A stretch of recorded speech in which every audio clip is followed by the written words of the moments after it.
Hello मंडळी, नमस्ते. स्वागत आहे तुम्ही सर्वांचा नवीन ब्लॉगमध्ये. मग हा ब्लॉग आहे आमचा डेकोरेशनचा. मग चला तुम्हाला दाखवते की मी कसलं डेकोरेशन केलं आहे.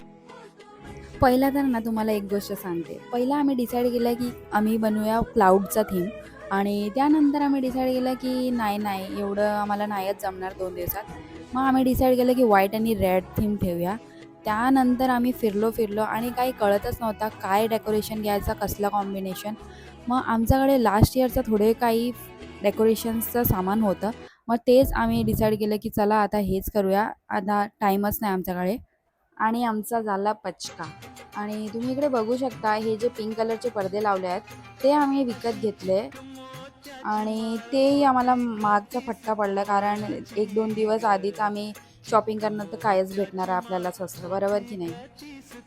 मग आता फायनली आम्ही मकर घरीच बनवतो आहे, तुम्ही बघू शकता. आणि मला फायनल लुक नक्कीच मला कमेंट करा की तुम्हाला कसं आवडलं.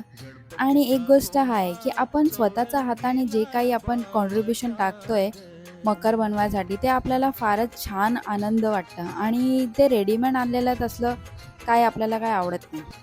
आणि हां, एक गोष्ट आहे, आपण कितीही विचार करा, असं करूया, तसं करूया, 1 महिना आधी करूया, 5 दिवस आधी करूया, सुट्टी घेऊन करूया, काय होत नाहीये. ते फायनल लूक जे येणार ना, ते 1 दिवस आधीच येणार, बरोबर की नाही?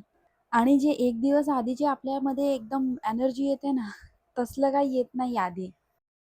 आणि फायनली आता 40% तरी आपण बोलू शकतो, की काम झालंय. आता लाइटिंग वगैरे खूप काही बाकी आहे. इथे फक्त मी एक लाइटिंग ठेवली आहे फक्त मध्ये. तुम्ही बघू शकता किती सुंदर दिसतंय.